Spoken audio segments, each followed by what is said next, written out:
Kgomotso Sekhute, founder and CEO of Penologic.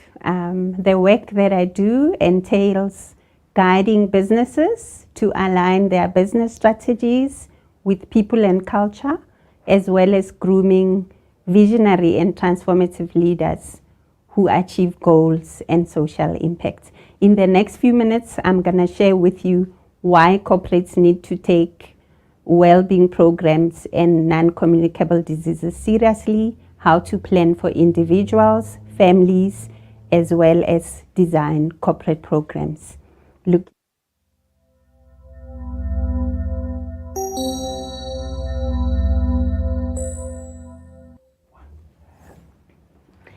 Hello and welcome. You might be wondering why we are asking corporates to get serious about non-communicable diseases. In a recent World Health Organization report in October, it is cited that between 2020 and 2030, many people will get non-communicable diseases such as heart disease, diabetes, high blood pressure, and mental health is on the rise. So unless governments and corporates prioritize education in those areas, we will have serious challenges. In this segment, I want to share, based on my own experience of a life-changing condition, I want to share the 4 elements that have helped me go through it, but also that are applicable to corporates designing customized programs. Starting off at a personal level, we need to remember that each person comes from a specific context. So when someone is diagnosed, we need to look at their own history, family history, their usual thinking patterns, as well as how we can best give them choice and agency and treat them like an equal partner in planning their treatment. The second element that I want to look at is when we design family well-being programs or plans, we need to consider multiple scenarios. For example, in our country, we have families that were child-headed, where some of our youngsters lost their parents when they were under 12 or 15. When they come into the corporate world as 18, 21-year-olds, they already have families that they are dealing with, which calls for the person in the corporate designing the well-being program to remember, when you see one person, they go home to many others. So that would typically need you to ask, do they have elder parents? Are they a child-head at home? Do they have special needs children in their homes that you need to cater for when you plan for that development well-being plan? The other element in the family scenario you need to think about are religious, socio-cultural elements, which impact the kind of treatment plans and modalities that people will say yes and no to. In this instance, I can offer you an example of my own gran who said no to surgery because in her world and in her beliefs, she wanted when she left to still have her whole body as she had come on earth with. And one needs to respect that. The examples are many. There are times where you cannot do blood transfusions because we have to honor religious and spiritual beliefs. So unpacking what family structure looks like challenges our biases around what a family looks like. And we know that it's different, it's diverse, and that's what we need to respect. The third leg I wanna switch to and this is more for practitioners, therapists, and coaches. A gentle reminder that when we give people choice and treat them like partners in planning their well-being or care plans, it becomes very empowering. Simple examples would be when we plan when someone goes to surgery, if they go or not, whether they want to do classic medical care or do alternate care. There's a lot of considerations there. There's also ethics around disclosure. You, as the internal well-being provider, have access to a lot of information about who's going through what when. However, we still need to remember to give people choice of when they want to disclose, who, to who, and how. It also means when we make provision for a menu of services, I'll call it a menu of services, we need to remember someone might benefit more from different things at different times. The child-headed home that I mentioned would want you to support them with financial and estate planning probably more than someone from a high LMS family would have come from. So my call to action to those in corporates designing well-being programs is to remember a couple of things. Choice, compassion, to treat everyone with dignity and respect. And even when people have mental health challenges, they have many lucid moments where they are able to make decisions that serve them and their families well. So in wrapping up, I want to say the concept of resilience has evolved over time. It is not a singular concept. We need to look at it as a complex concept that addresses building resilience for the individual, the family, community, or team in a corporate setting. And over time, reminding us and building a culture of resilience and a mindset that enables people to navigate trauma, crises, or non-communicable diseases. So if I look at the concept of mindset, it links to worldview quite closely, as well as the beliefs, assumptions, and stories that we tell, either to ourselves or in our families and in the teams we are part of. You will hear when I speak later about my story, one of the things I had to learn was, yes, I have inherited genes that predispose me to certain illnesses. However, I had to remember each person has an individual journey and I too have my own. So I'm gonna have to craft how I deal with it that's different from how Gran dealt with it, how my mom and aunts dealt with it. And that constantly challenges me to check, where am I emotionally? Am I keeping my head in the sand? Do I need to access new support structures at any different point? And that, in essence, is what every person has a right to. In wrapping up, I want to say people are much more than the labels that come with the diagnosis that they have. So when we are in leadership roles in corporates, it serves us well when we take the time to know the people we lead, know who's in their families, know their strengths and challenges long before they get ill, so that when they need someone to remind them that they've got enough resources within, they've got the resilience to see things through a tough time, that we are there to remind them. I thank you and look forward to engaging more on this conversation.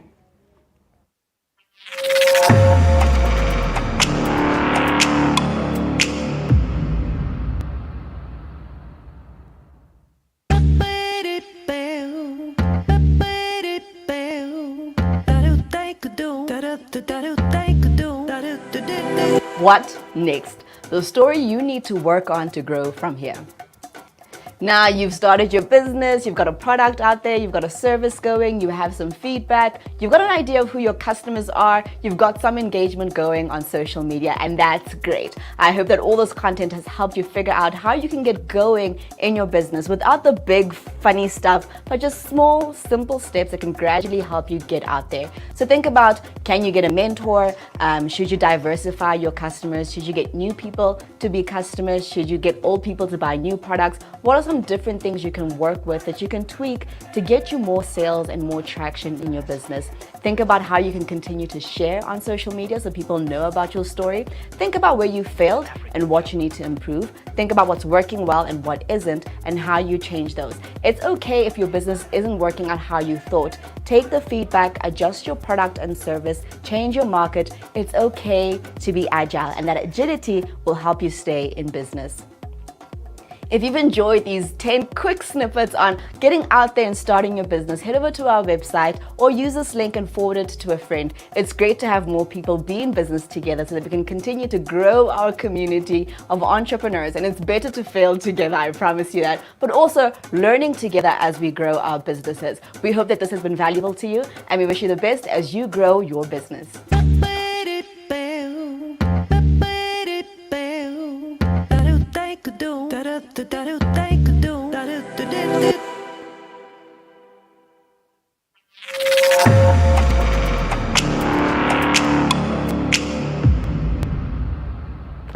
You're watching HybriCON. I'm Ursula Buerta, and I have the privilege to be speaking to Kgomotso after her amazing keynote.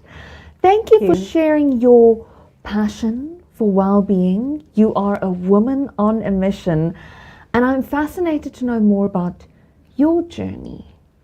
And can you share with us a few things that you did to get you through your journey with cancer?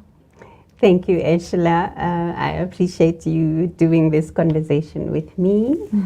I'll start at the beginning briefly. So I got my final confirmation of a malignant growth a day before a big conference at a corporate where I was working, literally 1 p.m.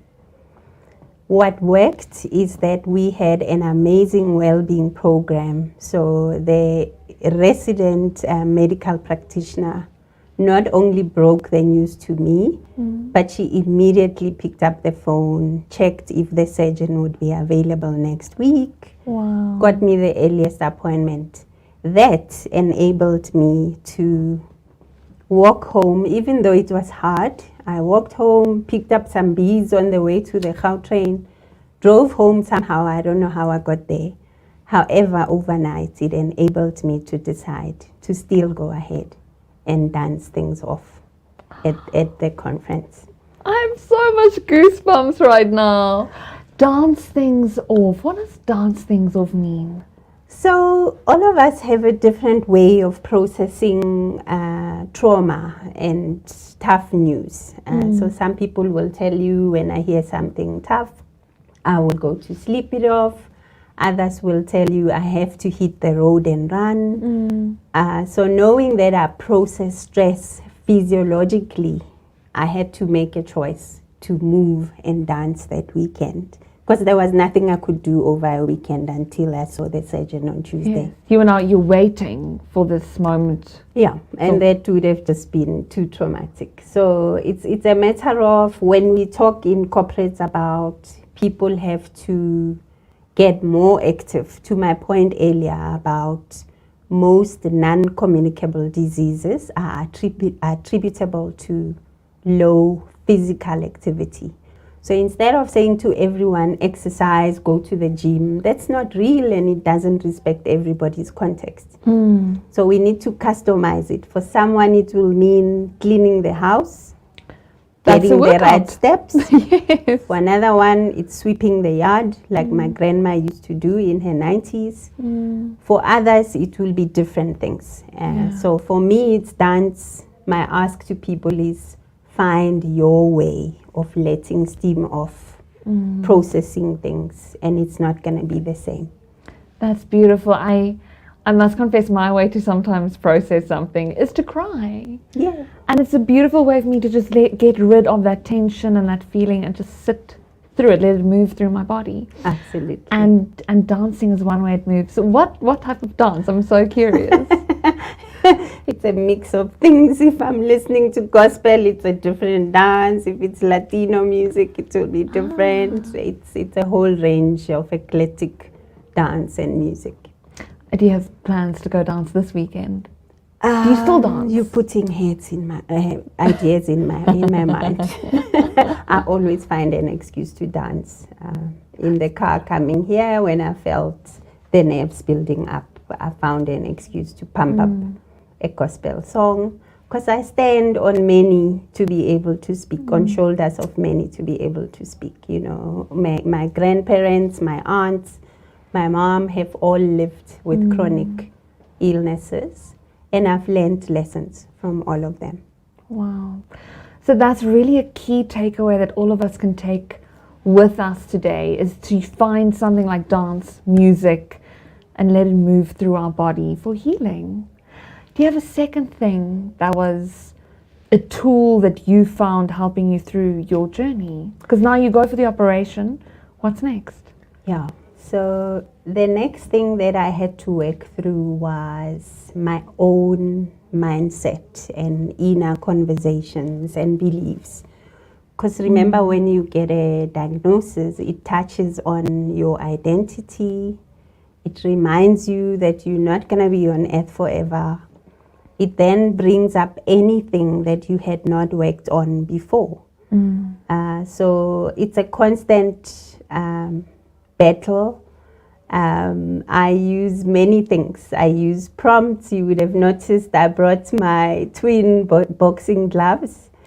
Those are in my home for those days when something hits and you suddenly remember, have I done everything I need to do so that when I'm gone, my family is okay? You know, so there are conversations one need to prepare for. You need to keep activating hope for yourself and those around you, and also not get swallowed in the one label of I've got disease X. So it's a constant reminder to say I'm so much more than my illnesses. I still have a mission on earth. Who can I help? Who needs to walk the path like I did? And that's the other thing that keeps me going. The last thing that I want to add is just the structural support one needs. So in my case, I had brilliant support from my brother that gave us time to just sit and be and talk. You know, at some point you need to be driven around. I also had an amazing ex-spouse who would take away my young one when I needed to go for surgery, so she doesn't have to know it's exam time. So there were really many people, even friends, who stood by me. And in the corporate setting, I had the privilege of having one of the best well-being programs at work. That's amazing. So instead of worrying about everything, that was taken care of. You know, how much your medical aid sorts things out. And when I got irrational about wanting to be a high performer and still go to work while doing radiation, one of my leaders stepped in and said, you just told us you almost had an accident a few days ago. Work from home was not even a thing at the time. Yeah. But she could help me replan so I could go work from home, hospital and back, instead of trying to be a hero and do home, school, work, hospital and back. So a mighty ambitious woman we have here. But I love what we can get from your story is you took agency and you became the heroine of your own story, and you're helping others to become the heroes in their own stories. Thank you. We'll be back after the break and find out more how you can work with Kgomotso.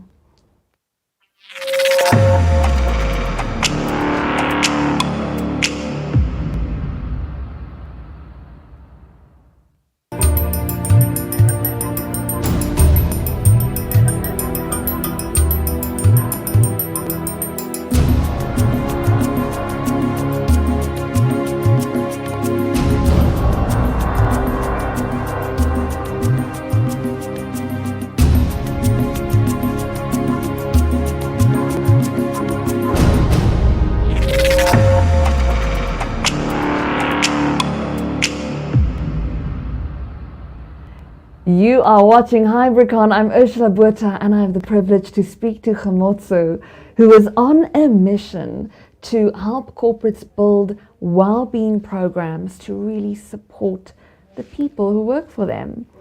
And Kgomotso, you were really privileged to come from a corporate background where you were exposed to what it looks like when your corporate company really looks after you and catches you when you fall through a well-being program. And it sounds to me like you're not on a mission to spread this structure and this building it into the bones of a business. Can you tell me more about your mission? Certainly. So one of the strongest beliefs I hold is that human beings were made equal, that we are all worthy, irrespective of the titles and hierarchies we have. And one of my greatest missions is to make sure that the clients and corporates that I work with remember that. So simple things like, when last were policies reviewed around who gets an annual medical? Back in the day, that would be a pack associated with the more senior you were, then you would get an annual comprehensive assessment. Okay. So my challenge to corporates is to say, each person is worthy, life is the same worth.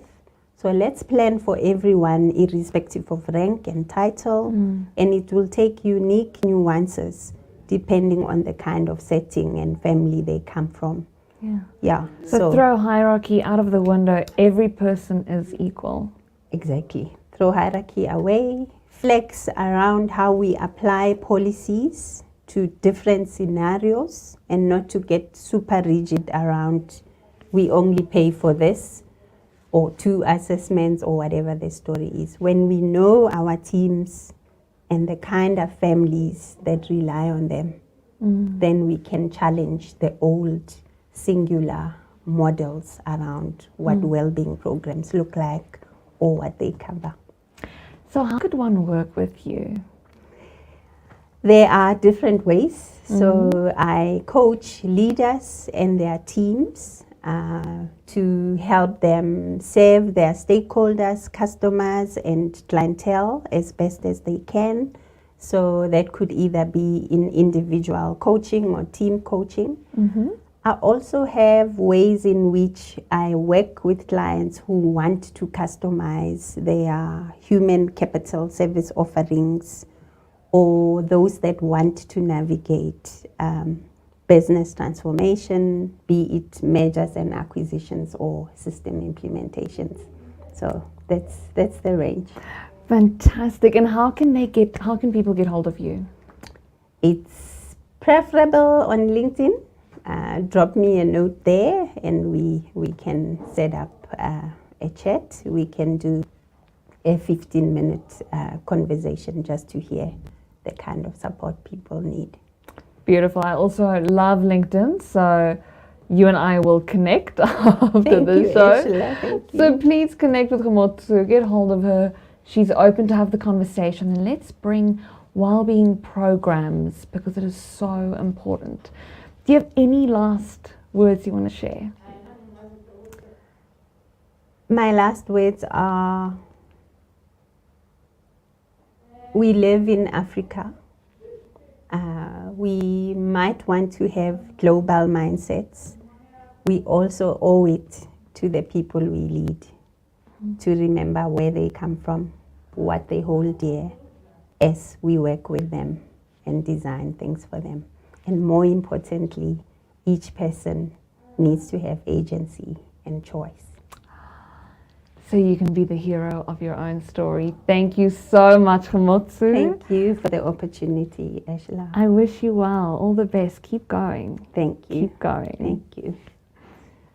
Thank you for tuning in with HybriCON, and we look forward to having you here for more content.